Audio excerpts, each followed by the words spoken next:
यीशु मसीह के नाम से आप सभी को सत्य वचनों के ध्यान के लिए स्वागत है। यह सभी विचार मैं तुम्हें बता रहा हूँ क्योंकि मुझसे तुम्हें शांति मिले। और इस संसार में तुम्हें क्लेश है, फिर भी ढाढ़स बांधो क्योंकि इस संसार को मैंने जीता है। ये सभी विचार चेलों को यीशु ने बताया क्योंकि उनके बातों से उन्हें शांति मिले। वे उस घड़ी आते ही वे सभी चेले उन्हें छोड़कर अकेला छोड़कर जाने वाले थे। तुम अपने अपने मार्ग में जाओगे, मुझे अकेला छोड़कर जाओगे, फिर भी मैं अकेला नहीं बल्कि पिता मेरे साथ है। ऐसा विचार उन सभी को यीशु ने बताया। यीशु को सब कुछ पता था।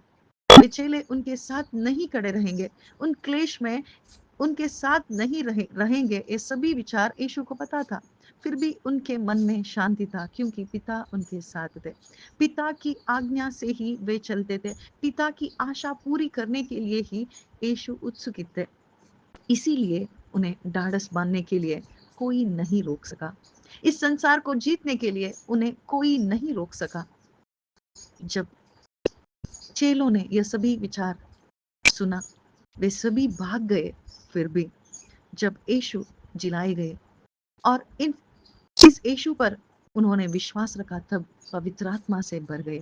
जब पवित्र आत्मा उनके अंदर आ गए, तब वे भी ढाढ़स रखकर सभी क्लेशों को उन्होंने जीता और उन्होंने भी इस संसार को जीत लिया। आज हम सभी को यीशु भी बता रहे हैं कि इस संसार में तुम्हें क्लेश है, फिर भी क्या तुमने पवित्र आत्मा को पाया है? जैसे पौलुस ने उस कुरिन्थ को यही विचार, उन्होंने यही सवाल पूछा, तब उन लोगों को पवित्र आत्मा के बारे में पता ही नहीं था। आज क्या तुम इस पवित्र आत्मा को जानते हो? जो पवित्र आत्मा यीशु के साथ ले जाने वाला, समग्र सत्य के बारे में हमें सुनाने वाला और चलाने वाला, इस पवित्र आत्मा को क्या तुम जानते हो? इस पवित्र आत्मा को क्या तुमने स्वीकार किया है?